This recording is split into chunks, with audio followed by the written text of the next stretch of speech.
I'm sorry, I'm April Gornik. This is Eric Fischl. We're the co-founders. Hi. There is in every single conversation I've ever had with anybody about the problems out here, overdevelopment, it always comes down to housing. Where are people going to live? Where are people going to work? One of the most moving things I've ever read was an editorial, an op-ed, that was written by Tom Gardella about the fact that he felt, he's a village trustee, former head of the fire department, and the police liaison for the village of Sag Harbor. He's now the deputy mayor. I mean, he wrote an op-ed that was in the Sag Harbor Express talking about how his children could not afford to stay here. There's something wrong with the place if we can't allow for affordable housing for people who've always been here. And the name of this convening is the Affordable Community Housing, because of a conversation that I had with Michael Daly, who's one of our moderators, and will be helping conduct the town hall later. That was about the fact that people are afraid of affordable housing because they don't want poor people living next door to them.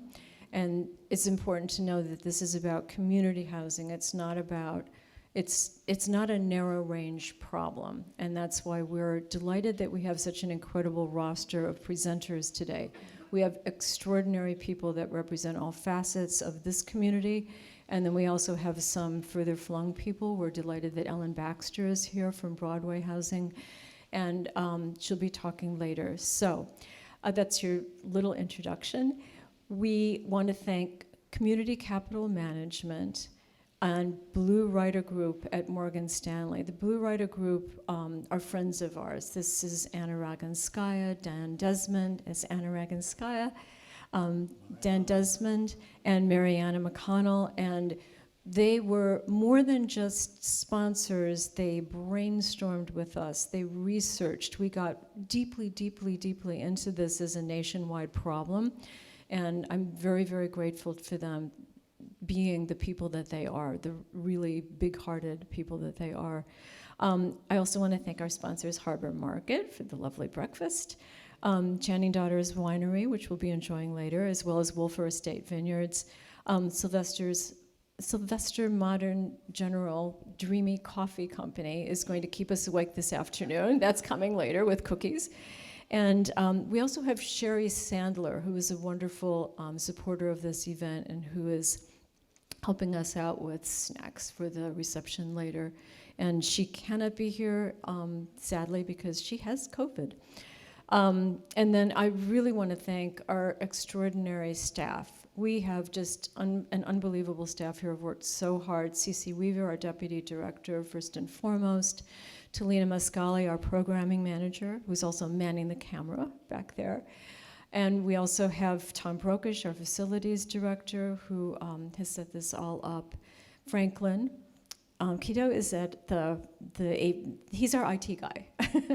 So I just want to thank all of our staff for working so hard on this. And Sam, say hi.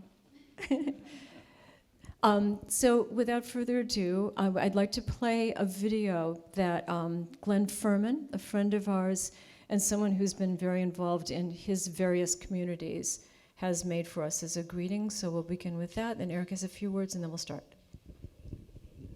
I just want to echo April's welcome to you all. It's great to see this place being used for what we'd intended it to be used for, which is community gatherings, creative thinking, initiatives, and as well as exhibitions and performances, et cetera, et cetera.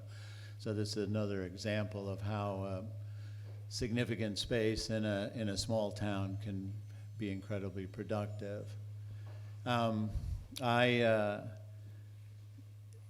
not real smart about a lot of this stuff that we're going to be dealing with today, but I did wake up this morning with what I think is a genius solution. And I think in terms of bureaucratic difficulty, this will be easier than all the stuff we have to go through for affordable housing stuff. I think we should change child labor laws back to the way they used to be pre-law, so that we could get the kids from Pearson, the 6th through 9th graders, to be the workforce. And they live at home, right? I'm just saying. Anyway. That's your comic relief. I'm serious. Franklin, go ahead. To be here virtually, I really wish I had been able to make it work to be there in person. But thank you for letting me say a few words and just to welcome you all to what I'm sure is going to be a fantastic conference. My name is Glenn Furman. I live in Peconic as well as New York City. And I've been coming here for most of my adult life.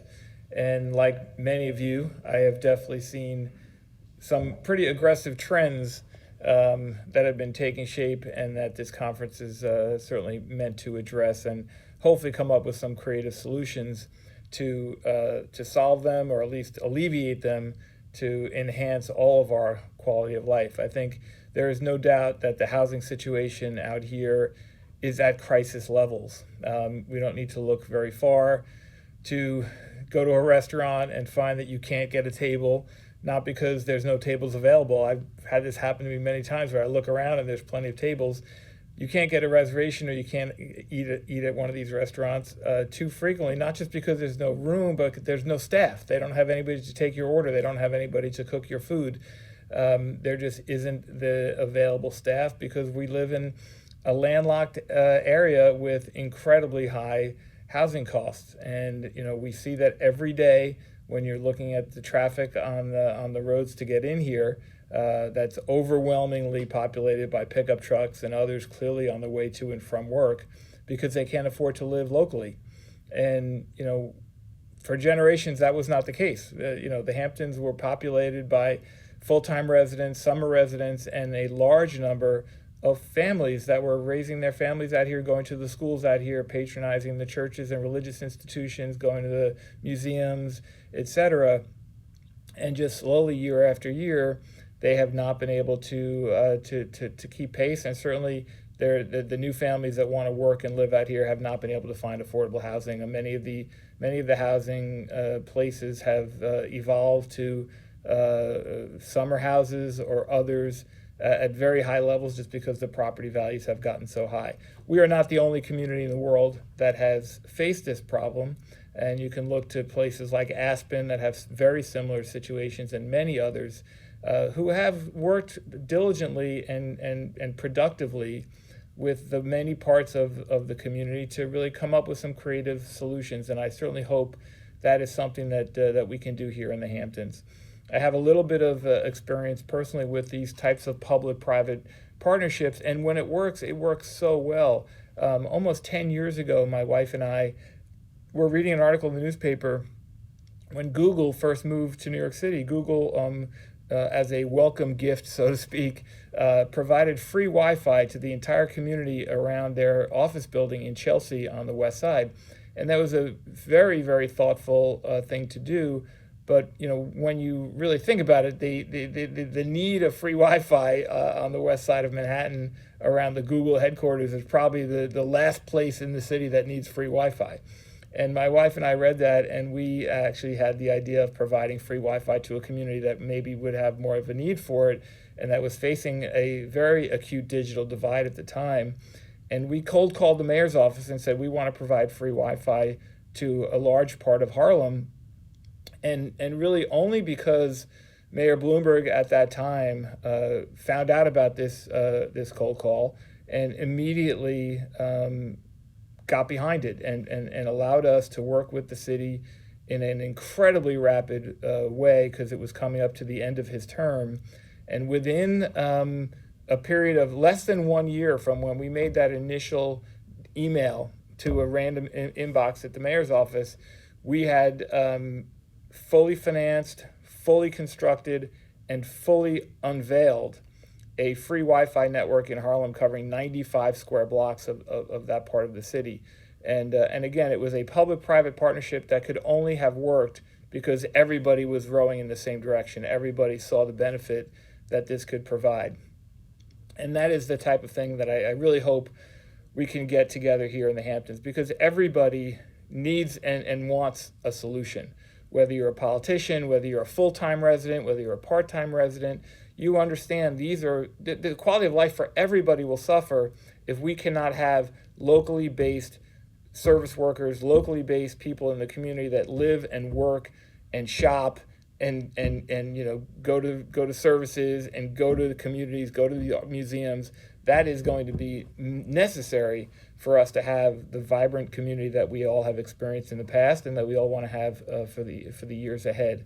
So I wish you all a fantastic day. I know there's a lot of great topics ahead, and I know it's going to be super valuable. So I wish you the best, and I will be actively involved in any way that I can, and my wife and my family can, to be supportive and to continue to work with the leadership to make this plan come together, because we recognize that it's important for everybody.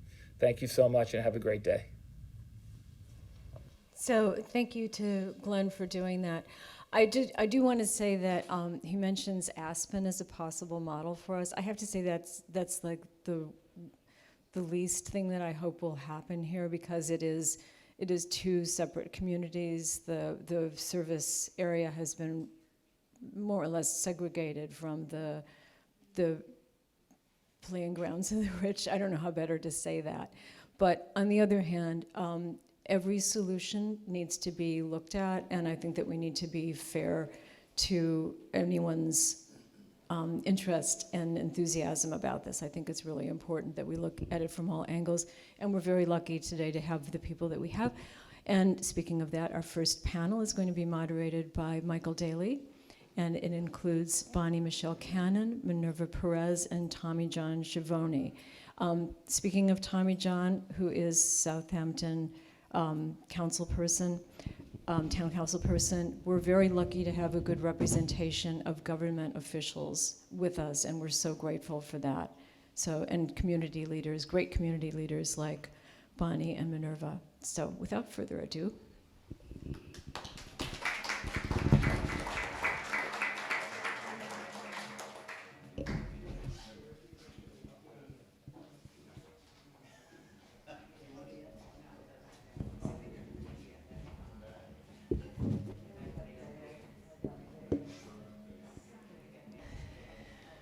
Okay, yes.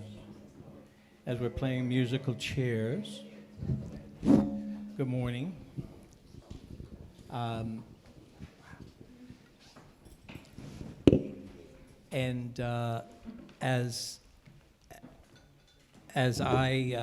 morning, my name is Michael Daly, and I am the founder of East End YIMBY.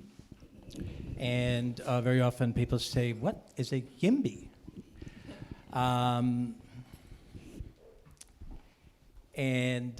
But before we get started, I like to start the events that I'm at and that I'm involved with a land acknowledgement, because we do live on ancestral territory here of the Shinnecock, the Montaukett, and the Manhasset people. And the Shinnecocks and the Montauketts basically had the South Fork to themselves. Montaukett strongest on the east end, Shinnecock's strongest in the kind of Southampton, East Hampton borderline to Canoe Place, which was West Hampton. But the Manhassets were on Shelter Island. And they all cooperated beautifully with each other, except when they didn't, because they used to fight over a lot of things too, right? But we are here on this territory, and it's important that we always acknowledge that, and that we always are here to support them in the best ways we can.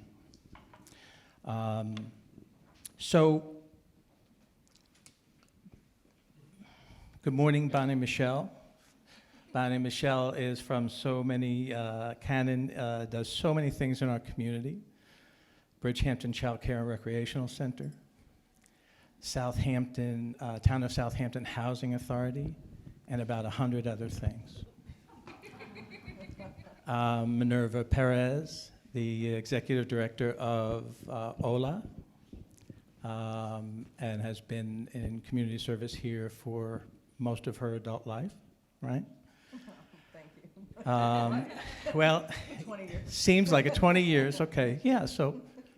And Tommy John Scavone, the council person who resides in the Sag Harbor area, town of Southampton council person. So just before we get started, I just wanted to say to you quickly what brings a person to YIMBYism, and what's the definition of a YIMBY? I don't know, actually. It's, I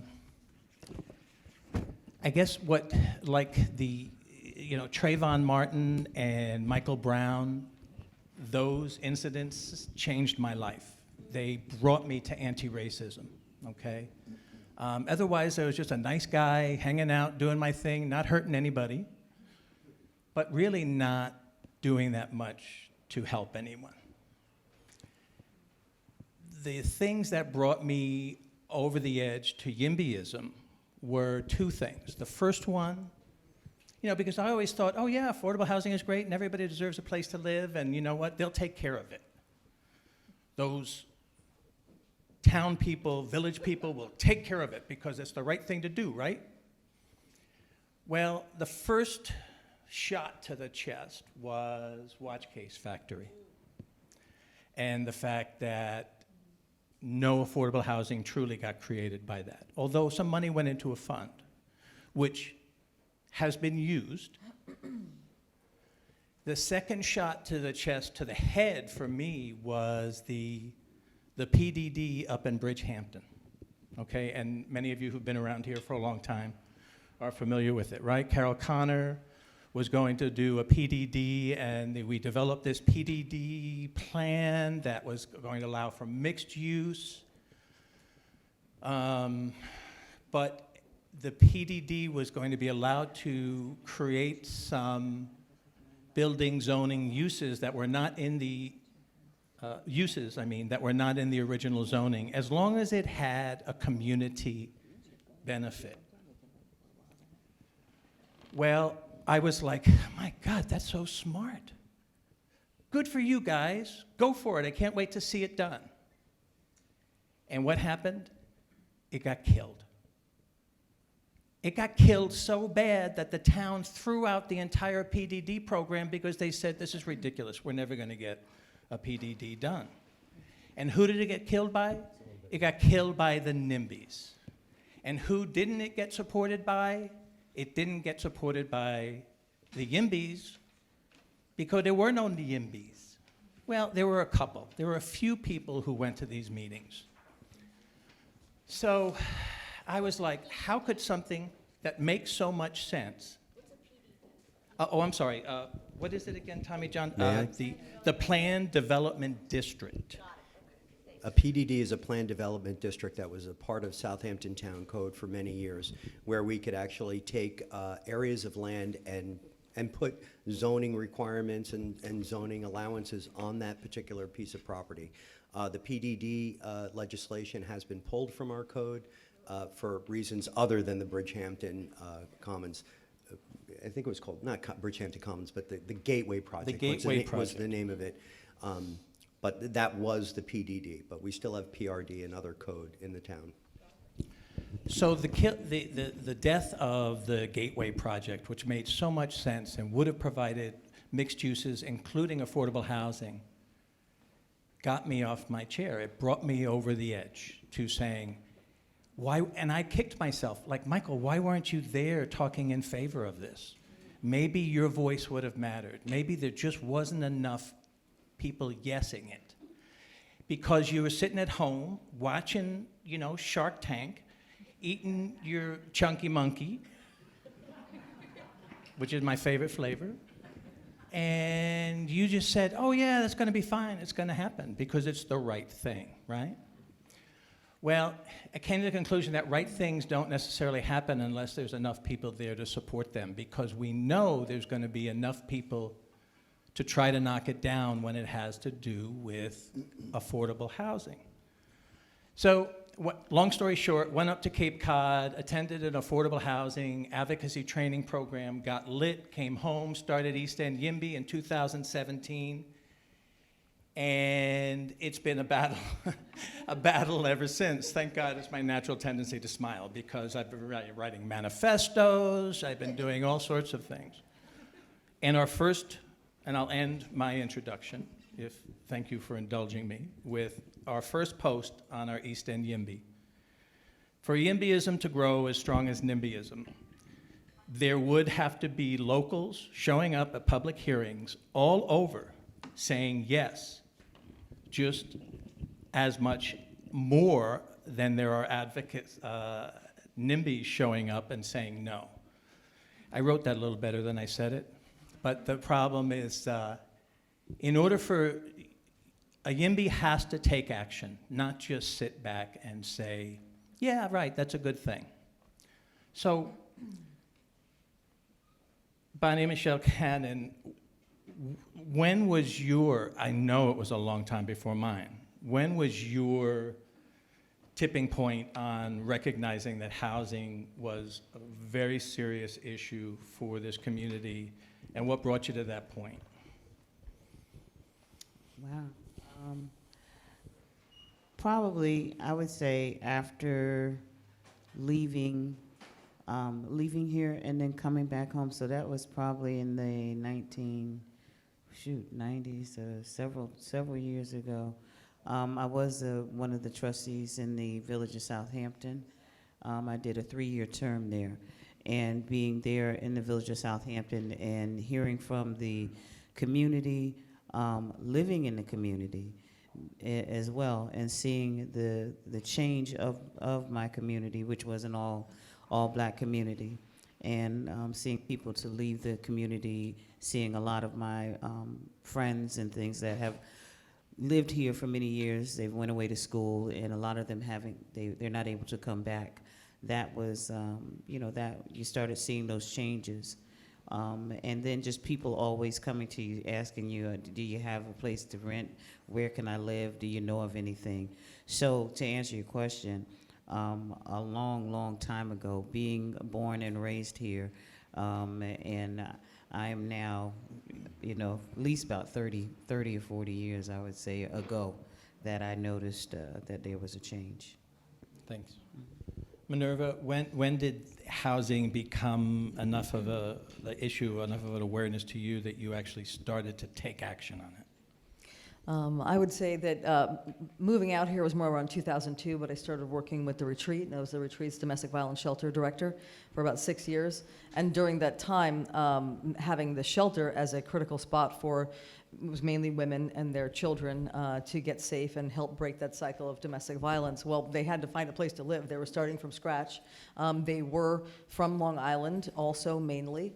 And there was no place for them to go. I mean, basically what we were seeing there was all the loopholes or all the gaps. There was no way to get a woman and her children into a place that she could be safe. It was easier to go back to an abuser than it was to actually try to navigate how do you find a place to live. So watching that happen, advocating on behalf, talking with the DSS offices, talking with whatever we could, it was pretty impossible. And it kind of felt like some things that came from that were co-housing. Why are we not doing more of that? That was transitional housing was a piece that I helped to start also with the retreat, to know that there was going to be an effort on that end of it to make sure that women and their children, still stigmas around survivors of domestic violence and their children. So that was one. The other piece also was, I have been now for 12 years the chair of the Affirmative Action Task Force for Southampton Town. That is something I do as a volunteer for 12 years or more. Some of the aspects that we look at, and how do we build a diverse pool to make sure that the town can have more people of color working for it, representing the community that we have, which is very diverse, Shinnecock, African American, Latino, and all other types of diversity. Is housing, So in terms of the folks that they do attract to those positions are often stuck in traffic 2-3 hours, one way. So that's another area where housing becomes very critical. The other piece that we're working on, I've got, if all the OLA folks, could you raise your hand? So this is how strongly we feel about housing. We are here, and this is basically almost the entire team, almost. And we have two of our staffers in East End Court, so Riverhead Court, Southampton Court, and East Hampton Court for all the landlord and tenant days that they have to make sure that people that are now facing eviction in a way that we've never seen before because of the pandemic have a process that's a good process, have an understanding about what might be available to them. And these are folks that are not destitute. These are folks that have been living here for a long, long time. And landlords have the right to evict, but the processes they use are not always and not often the right processes. They are not correct. They are done with threats and all kinds of things. So people that have been living here and their children going to school here find themselves not having a place to remain. We're working with 3 families from the fire in Hampton Bays that just happened recently. They've been living here 10 years, 9 years, 8 years with children in schools. They cannot possibly find a place to live out here. So it's an ongoing thing. And so we see the other end of the lack of affordable housing and the high levels of exploitation and danger and what that means for the children of our communities, our community, our children together. Thank you. Thanks. Tommy John, when did the kind of the recognition of this actually being a crisis come to you? What was that kind of turning point? Because you are vocal about community housing on the Southampton Town Board, and you are driving things towards the end. But you know, when we're at a public hearing and one of the leaders of the Democratic Committee is the main YIMBY on an affordable housing, as a Democrat, that puts you, that creates some tension there, you know? So, but when did you kind of come over to YIMBYism? Thank you, Michael, and good morning, everyone. Tommy John Scavone, Southampton Town Councilman. I'd just like to thank April and Eric for having this forum and ongoing day. I'm proud to be on this panel with Minerva and Bonnie. Really, both of you do so many wonderful things for this community. For me, kind of the sea change happened in 1981. Over here on Rysam Street, there was a house that went for sale for, brace yourselves, $193,000. And I was just thinking, my God, how would anyone ever afford $193,000 here in Sag Harbor and, you know, expect to live here? It had an apartment, and, you know, so that house is still there now. Being from Sag Harbor, I can tell you that this community has been changing my entire life. It really is a community in flux, and our housing challenges really have been turbocharged, if you will, in the past couple of years. I can tell you that getting into a house myself, I bought a dump and then renovated the thing with the help of my brothers and my father, you know, and I looked around and I was like, okay, I had this, I had the energy, I was kind of crazy, you know, with it, and I built my own house. And I just can tell that that is not necessarily a skill that the community has in the same way, or the resources. And so, you know, once I got into public service, on the school board, and I saw that we were actually having a difficult time retaining teachers and staff, custodians, bus drivers, because they can't live out here. That was it was a series of steps for me. And, but it's not just the schools and government. Businesses are having a difficult time hiring and maintaining workers. I know that teachers in the school district, they would get a job out here on the East End, but they lived west, and they would put their applications in west. And as soon as they got a hit or a job to the west, they left. So we had these teachers for a short amount of time, and we want to keep and retain our educators. That was one thing. So I believe that there is a lot of work to do, and a lot of work that we can do on the municipal level to stem the tide. We're dealing with a very, very powerful market here. I believe in economic terms, this is a market failure, similar to that of, like, it's not necessarily a horrible thing the way it sounds. Fire departments are an example of market failures. Markets are wonderful things, but you can't really negotiate with a fire department to put the fire out in your house very effectively. So we have fire departments that are, supported by the community. And I see this as a very similar situation where we have a very powerful market that is changing our demographic, that is changing our communities, and we need to maintain our community in a way that's healthy, that is going to bring us forward, that we have people from all different socioeconomic backgrounds and ages living together with diversity in our communities to maintain these healthy communities that we have here. I'm a councilman in the town of Southampton. We have 15 unincorporated hamlets. We have 7 incorporated villages. We have 12 different fire districts, 10 different ambulance districts. So we really are going to be developing policy in the next couple of months and years to adapt to a wide variety of communities in the town of Southampton. We're 67,000 people. We're a third bigger than Binghamton. So, to give you an idea of the scale. But, Mike, in the 1980s, when I started seeing housing prices go up into the hundreds of thousands of dollars, and to me that was a lot of money considering I was making, I think, $8.50 an hour, And so that was an early sign, and it has just continued to cascade ever since then. One of the challenges is that, you say hundreds of thousands, now you just add a zero to that, okay? And someone in your position back then, you don't just add a zero to their hourly wage. So while houses have added a zero, income has not. And that's one of our challenges. So Franklin, if you could just show the second slide, and that's going to be the end of it. We are, this is a presentation. This is YIMBYism 101 that we provide to, and I'm not going to show this slide. I made some copies of it up front. Anybody wants it, you can contact me, and I'll send you this PowerPoint.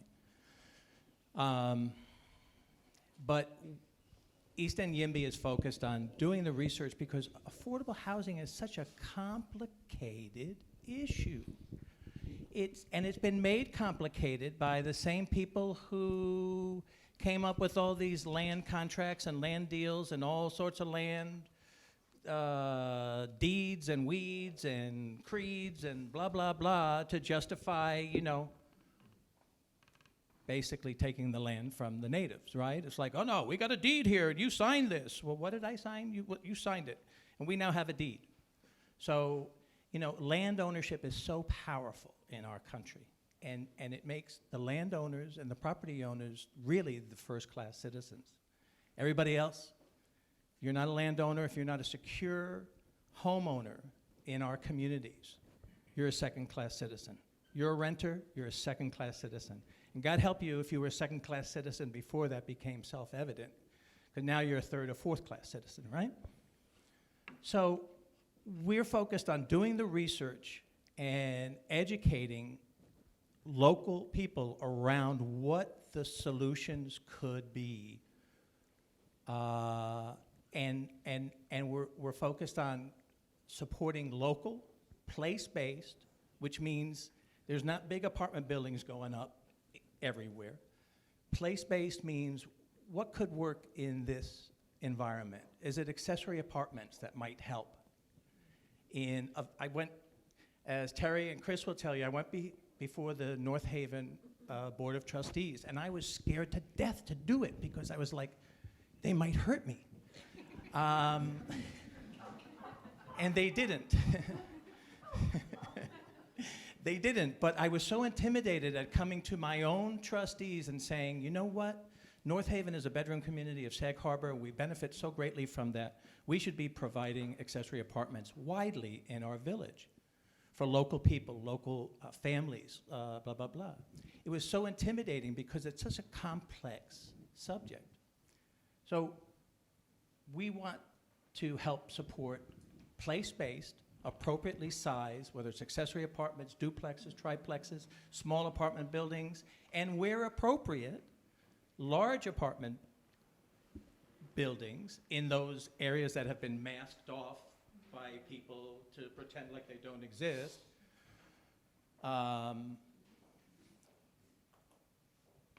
All environmentally sound, because we live here too, we love it too, And while you can get 500 people to a meeting to ban plastic straws and helium balloons, you know, you're lucky if you can get 10 to a meeting on affordable housing, right?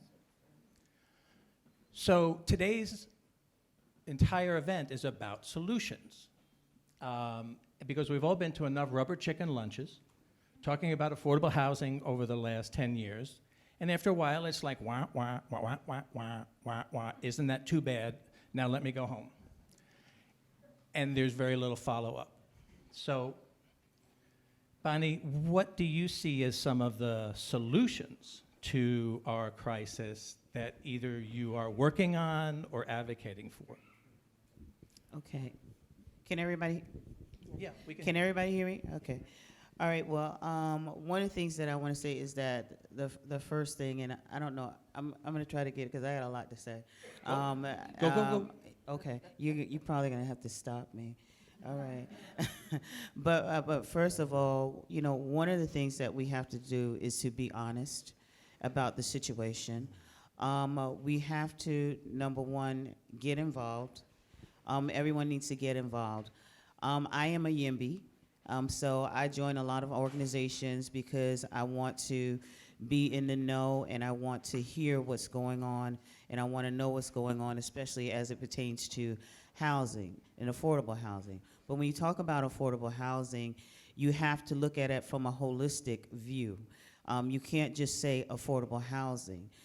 You have to look at, okay, you mentioned number one, income. And how do we get people more income so that they can be able to afford any type of housing? We need to talk about basically, you know, the state of the individuals from a holistic standpoint. You know, are they looking at their health and their nutrition? Because if they're not healthy and they're not getting the right nutrition, then they can't work, which means that they can't afford any type of housing. So those things are all important. When you talk about that. There's a few things that I wanted to just bring up real quickly as far as what is being done. You know, what is being done. And I am a part of the Town of Southampton's Housing Authority. One of my Part? I'm the chair. I'm the chair. Thank you. Miss Modesty. I'm the chair. I'm I'm a the part, chair. yeah. I'm the chair. I'm a part of the United States. My name's Joe Biden. And, you know, no, a lot of people don't know that, you know, one of the sayings that I have that sort of, it doesn't mean what it says, but I say a lot of times while, you know, a lot of people are talking, you know, we're actually building and we're doing something. Not to offend anyone because YIMBY is and other organizations are needed, which I'm saying is that everybody has their part. Everybody needs to be involved, and we can't just, it's not just one organization. It's all of us working together and all of us focusing in on different things. And so what the Town of Southampton Housing Authority has done is that we have done 103 apartments, 20 single-family homes that sold to first-time home owners, and five rentals. That's what we have done. In Spionk, we've had the Spionk apartments there, and the ones in Quag that we've done there. What we are doing is that we have 6 lots with accessory apartments, 2 family homes with accessory apartments, 6 lots with Habitat for Humanity for first-time home buyers, single-family rental with accessory apartments, 3 confirmed 72H homes, which will be donated to the Southampton and used as rentals. And then we talked about the 103 apartment units, which is Sandy, Spionk, and Hampton Bays apartment. So you may say, okay, well, that's not a lot. They've been around for a while, but we're doing something inch by inch. And of course, we can't do it alone. We're doing that with the support of the town of Southampton and the support of people, which is my good friend, Assemblyman Fred Thiel in the back, and others. So work is being done. Those are the things that is done, but is that everything that needs to be done?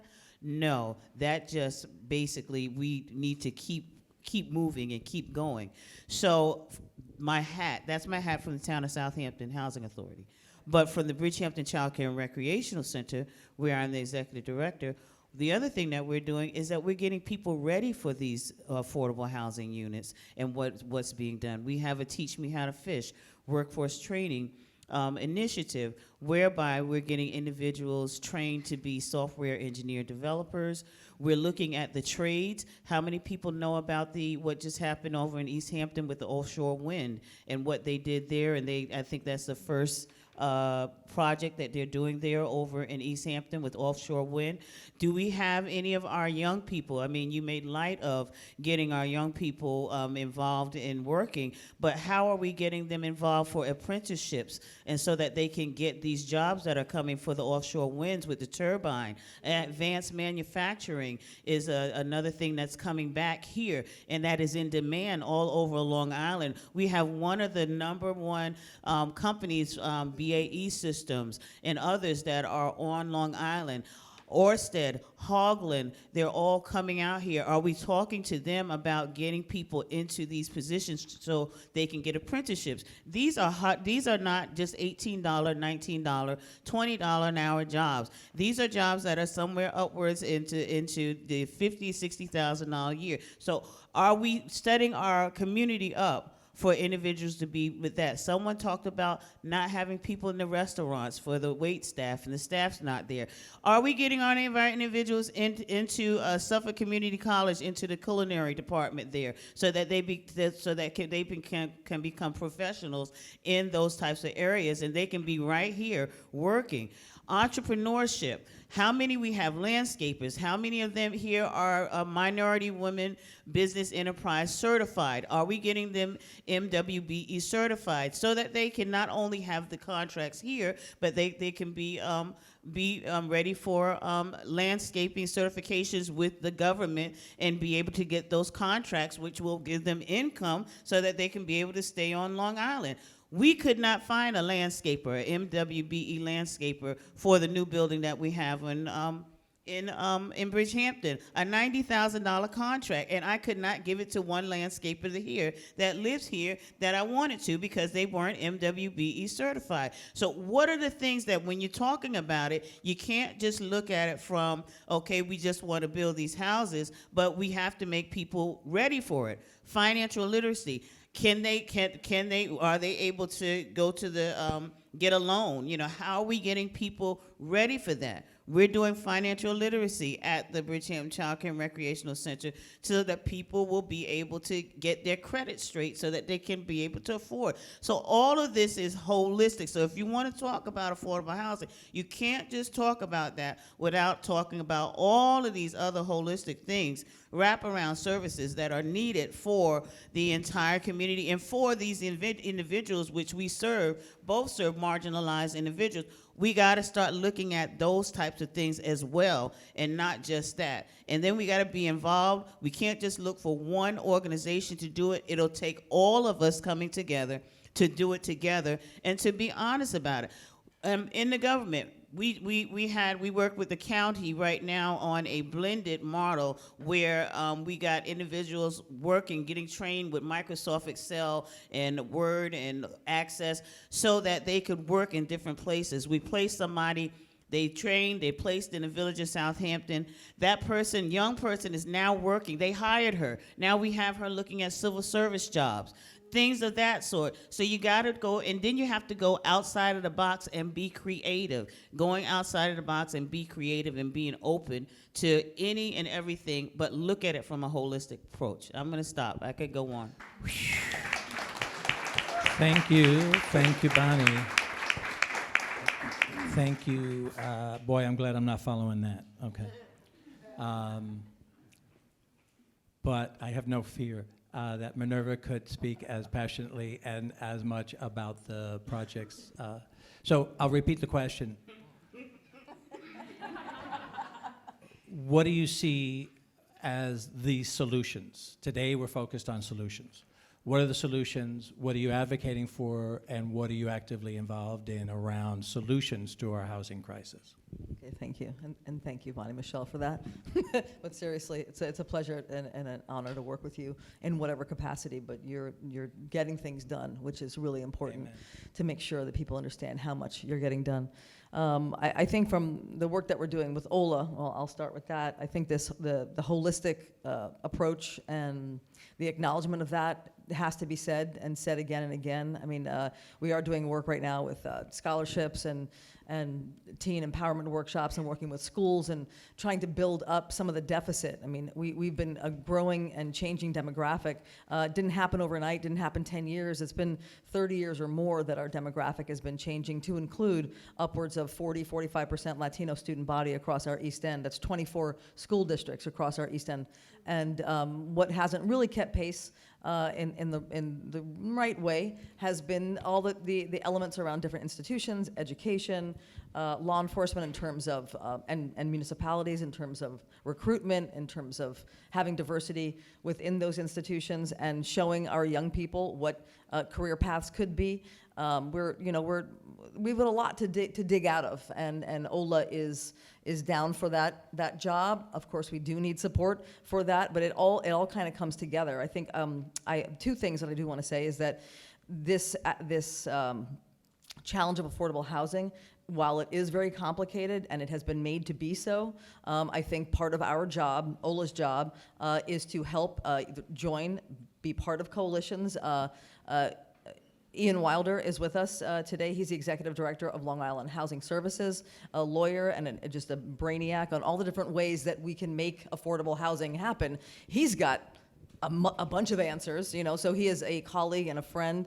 Also Pilar Moya Mancera, who's the executive director of Housing Help, has just been successful. It took a long time, but in building something called a limited equity cooperative, which is another way to have affordable housing happen and also keep inventory in the same location in the community so that you're not necessarily just losing. Home ownership is very important, but there also needs to be ways in the way that Bonnie Michelle is doing, creating places that can be passed on and that you keep working and you keep having new families come in and let them have the time to build up their personal wealth and buy their home eventually.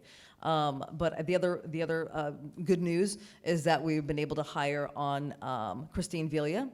She's coming to us into our legal department. She actually has about 15 years at Concern for Independent Living, which is affordable housing and a focus on making sure people get housing. So we are building our capacities from within in terms of knowledge, in terms of coalition. And talking to Ian a little bit earlier, some of the answers and solutions are building that coalition and also the messaging and the information, the communication around what this actually is, demystifying a lot of this. And then when it comes down to it, it's will, and it's calling it a priority. You can be a tiny organization, and I'll say Ola is a tiny organization, but when we name a priority, we take the goals, we see where we're going, and we go in that direction, and we get a lot done.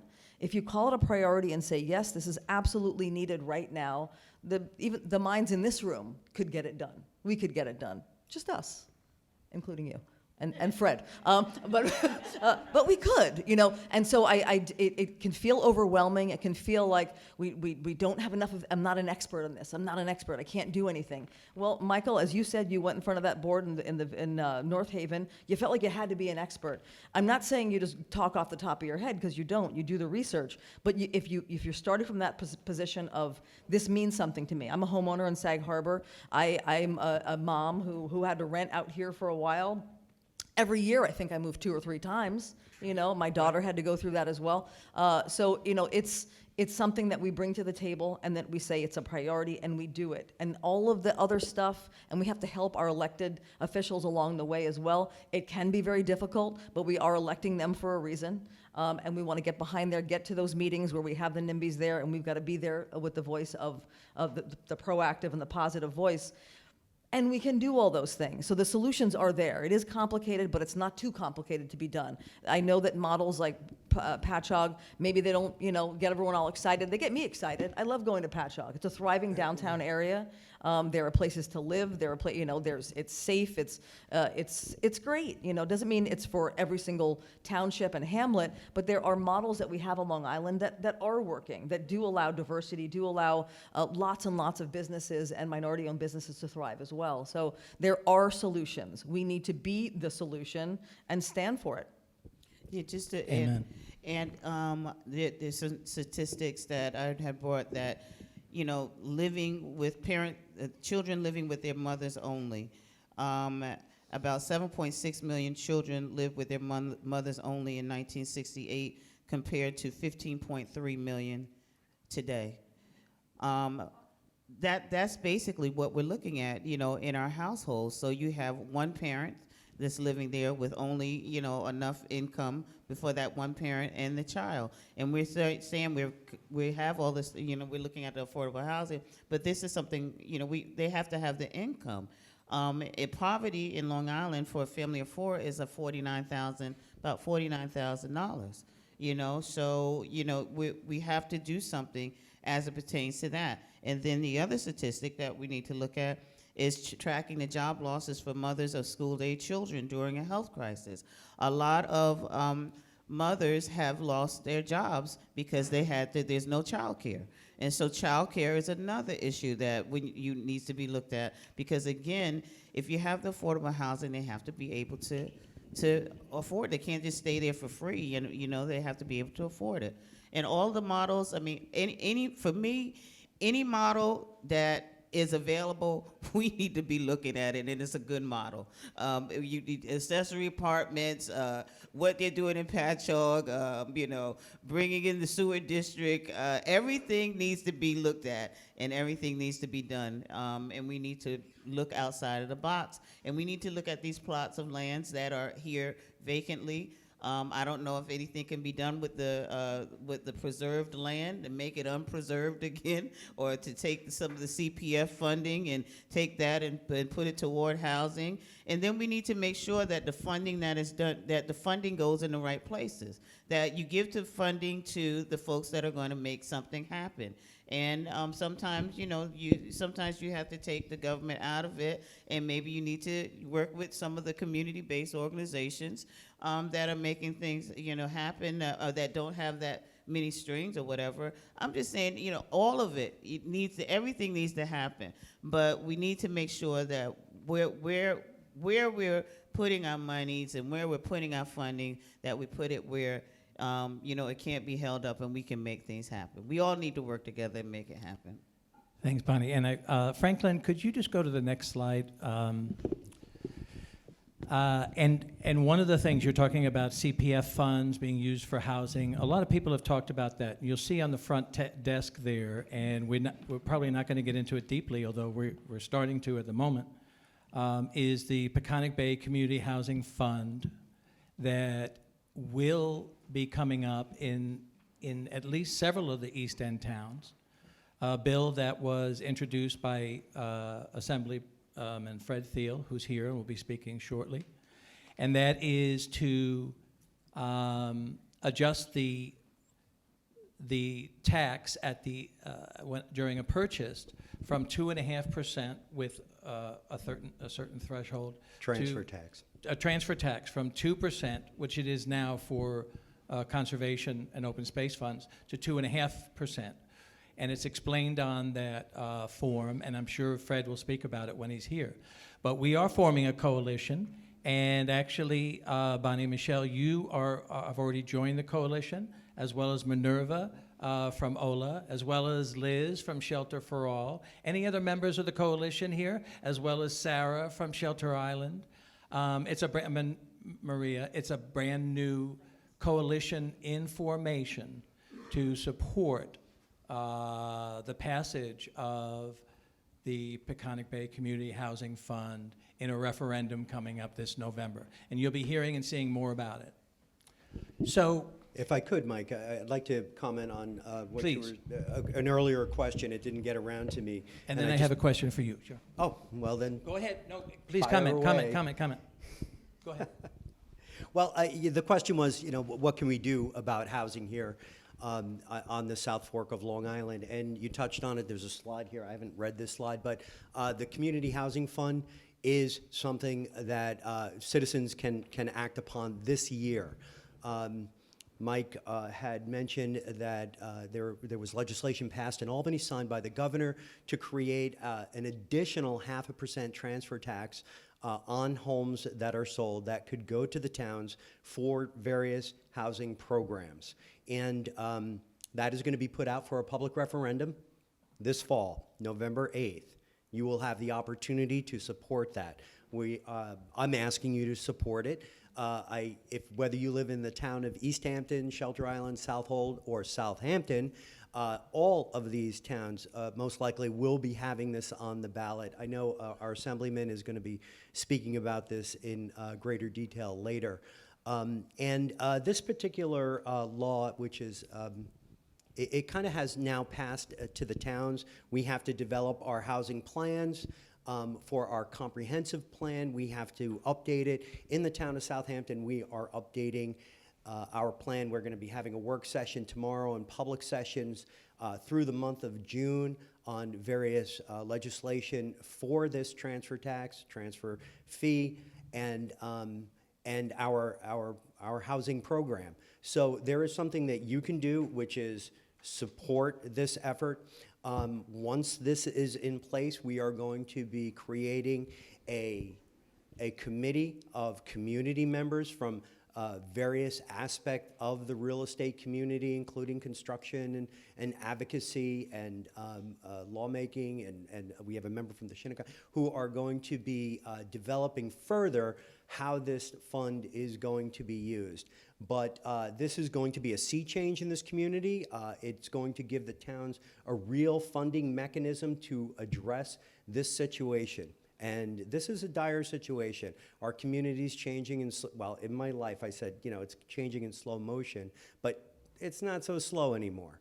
And so we're asking to give the towns this opportunity to utilize this money for community housing. As far as the Community Preservation Fund, which is a wildly popular program, we cannot, by law, and we do follow the laws, we cannot by law utilize community preservation funds for housing. You know, it's for open space. You remember the bumper stickers years ago, save what's left? Okay, I do, anyway. And so we've been actively trying to save what's left out here. And the look and feel of our communities is very important to us in the town of Southampton. We believe in home ownership. We believe in getting people into homes for a variety of reasons. Not only is home ownership like the bedrock of our social system, but it's also individual families' financial systems. It's kind of like forced savings. If you own a home, you have to maintain your home, and that's your equity, and that's generally people's main source of value in their lives. And we believe that's important. But not only that, in the town of Southampton, we are keeping our options open for a variety of different housing opportunities, including rentals, including affordable apartments throughout the town, and mixed use housing. I believe very strongly that in our business districts, we should have mixed use. You know, apartments over businesses helps the businesses. People walk around the communities. It is just I believe it's a well-planned community. And we are looking at a number of different things. We have 6 different areas in the town of Southampton where we're planning sewer districts, and we're expanding 2 of them and creating others. No joke, you know, as far as the amount of money that is required to create these things. And it's important, and it's a necessary step, and we are taking the necessary steps, but we need your help in November on November 8th. And you'll be hearing more about that later on. So I just wanted to address like what we are doing now in the short term to get these pieces in place. You know, when you work in government, you really have to put these things in place. And I know, again, Assemblyman Thiel is going to be discussing that, and he really has been the architect of this and is giving us the tools to address this situation. Thank you, Tommy. And that does address part of my question to you. I guess we've got about, what, 5, are we 11:15, are we? Yes. Okay. So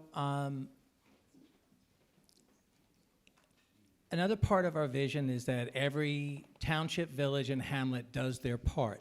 One of the issues that you find whenever, because of the following. Do you know that you can build a 15,000 square foot house, single-family home, with pool, tennis, roof deck, some fabulous landscaping, which uses a lot of water, 10 to 12 bedrooms, 12 to 14 bathrooms, underground parking, right on the ocean, front by right. It's like, okay, put in your permits, put in your design, whatever you want. Yeah, well, you know, as long as it meets all the health, safety, environmental qualifications. But but you can't build a 15,000 square foot community housing development with 10 bedrooms and 10 bathrooms.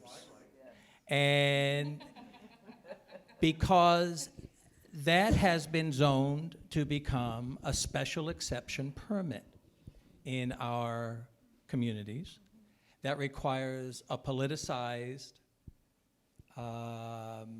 process, which includes public hearings. So even to do a two-family home, you can't turn your house into a two-family home. You can't turn your house into a three-family home. We have an accessory apartment regulations in many of our municipalities, but they're so stringent, it's not realistic, and there are a lot of people who are not creating them. So, Tommy John, I guess my question to you as a council person is, how do we make the changes to zoning, which is a very difficult thing, to unlock the potential of our properties and our communities so that more homes, because it's not just about getting ready for people, and even if they are making a lot of money, Franklin, go to the last slide. Even if you're making good money in this town, there just ain't no damn place to live because it's all been locked up or used up or, I mean, look at this. If you're making less than $51,000 a year, I'm sorry to tell you, you're considered very low income. Which by is about HUD. where we're starting our teachers. Right, which is by HUD. And yet go ahead and put out a proposal to build something even for low or moderate income people.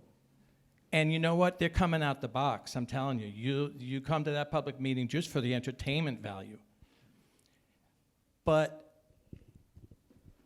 we've got to be there, and just went through this. I mean, Sag Harbor Village is setting such a wonderful example of how to address this issue. East Hampton Township had an off-the-charts, amazing meeting 2 days ago about how they're putting together a comprehensive plan to address community housing. But the fact of the matter is if you're afraid to say low income, or, and Bonnie, you were referring to this before, extremely low income. I know some people who are making we all know some people who are making $27,000, $28,000 right now and are on top of the world because look at how much I'm making. They can't find a place to live because there's not enough places to live. The U.S. has been building 55% less houses today than it was in 2006. Our housing building is not keeping up with population growth. But you want to tell that person making $29,500 that comes home, oh, did you know that you're classified as extremely low income by HUD? Family of four, median income of $146,000. 4, individual about $90,000. Low income, $67,450. The names don't match the people, and it's shocking to know that that's what the income, AMI is area median income. And that's part of the complication of this whole conversation, right? Is we've created all these complicated formulas and this and that to try to justify, frankly, not creating affordable housing or not creating housing for everybody, but to say that we are creating it, or that we are doing something about it. And that's cynical. Welcome to my cynical side. So, Tommy John, let me just ask you, so how can Southampton unlock some of the potential of housing for people in the community through zoning adjustments and things like that? For years in the town of Southampton, one of the things that we were very concerned about was, in fact, density. Before I came on this board, the zoning laws are in fact designed in the town of Southampton to promote single-family homes. I mean, it's no lie. I don't think I have to tell anyone here about what people are concerned about in the town, and our code does reflect that.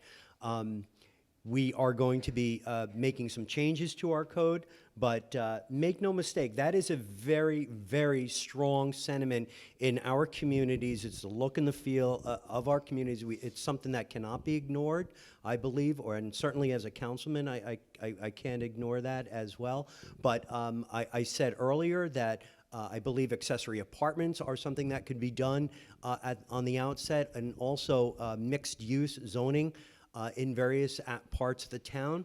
Something that we are looking at very seriously is financial assistance with the Community Housing Fund, particularly shared equity. Mike, I've talked about this a number of times, where the fund of the town of Southampton would go in ownership with a particular individual or family to purchase a home, and the town would have an interest based on the percentage of the lien that we have on the property. In other words, if a house is $1 million, which is kind of an average house, starter home, in Noyak now, and if somebody can get together $700,000, which is a lot of money, right? They go to the bank, they've saved, they've done it, and but it's still not enough to get into a home. Our fund would go in for the extra $300,000, and we would have interest in 30% of that home. When they sell it, the fund gets 30% of that back, whatever it is. Whether if the value goes up, if the equity goes up, or the equity goes down, we are a partner with you. It's your home. You can borrow off of it. You can paint it, cut the lawn, please pay the taxes, and but it's yours. And this way, we get people from a variety of different socioeconomic aspects of our community into homes and home ownership. I believe that is the answer on the short term, while we evaluate various different areas throughout the town where we can put other developments sponsored by the town. We have a number of them being proposed by the town by private entities. I also believe that public-private partnership is going to be a key here. And employee housing. Currently in the town, our zoning allows for employee housing for agriculture and also for restaurants too. I believe that we can expand that in a way that will allow for us to have those essential workers that we need in our community. And essential workers, it really is. It's a plethora of people. I'm talking anyone from police, fire, teachers, wait staff, landscape. The list goes on. It's pretty much us. It's us. It's all of us. Yeah. Right. Exactly. And so those are the things that I see in the short term. And like I said earlier, we are putting things in place to make sure that this vote goes out to the public referendum, and we need the support of the people. And the people who are going to be voting on this are the people who live here in the town. Right. The people in those single-family homes are going to be the ones who are going to come out and vote this thing up or down. So, it's well, important. if you're a registered voter, whether you live in a single-family home or not, you're going to have the chance to vote on it, right? Yeah. Exactly. Yeah. And this is in the 2020 election, and so we're asking you to please come out and vote. Good. We're running out of time, so Tommy John, can that be your closing comments? Would that be okay, or do you want to just end with like 2 seconds? Well, that's a good closing comment. I'm going to be here for the rest of the day. I'm here also to listen. I appreciate all of the comments of my colleagues up here on the dais, and I'm interested to hear what everyone else has to say. Okay. And I want to thank everyone for coming out and really giving energy to this program and to the folks at the church. Minerva, just a 30-second close, 30 seconds. if you could. Hello, Sorry. Hello, I will just speak loudly. Hello. Okay, thank you. Hi. So a very quick closing comment is I just want to highlight the kind of sort of spoofing that you were doing, but not spoofing because it's a reality. The 15, is the look and feel of Southampton can certainly be the single-family homes. We could say that that is the look and that is what we want to maintain. You know, density. I do understand that. But your point about a 15 bedroom home, is that what we call a single-family home? Is that a single-family home? Technically, that's what it's It is, yes, but the thing is that they'll, and power to you. You can build that thing, great. But I do want to make that distinction, a very clear distinction. It is, the look and feel can be what it is, but we can also put some reality around what that is. Because if we had a public hearing every time a 15-bedroom house was going to go up, and we all showed up and said, hey, why do you need 15 bathrooms also? And what is the sewer plan? And what is it? If we did that every time, the way we do when we're going to have some affordable housing, that'd be a different kind of, you know, situation. So I know that's not a single family home to me. I think we do have to look at zoning, and any way that we can get behind it is going to be great. I would just close like I began that, just for us to continue the conversation. We always need to be just having this conversation over and over again. I would say to support the legislatures that are supporting affordable housing. They need your support. They need your assistance. They are part of the solution, and you need to support those that support that effort. And then also support those that are supporting the holistic efforts as well. The things that Minerva's organization and my organization are doing as well from the holistic approach. Support that. Be open-minded. Be creative. I know right now, what I've heard, the reservation, I know they're looking at different things as well. This tiny house concept is being looked at in different places, and we need to look in areas where it's working, and we need to get past ourselves and to do the right thing and to make it happen. That's my comment. Right. Thank you very much. So we're going to have a day of this, and we're going to have a town hall. I'll be back for a town hall today at like 4:30, 4:45, where we can bring up many of the things that we learned today or ideas that came to us, and I know a lot of people will be in and out. My closing comments are, be a YIMBY. Please.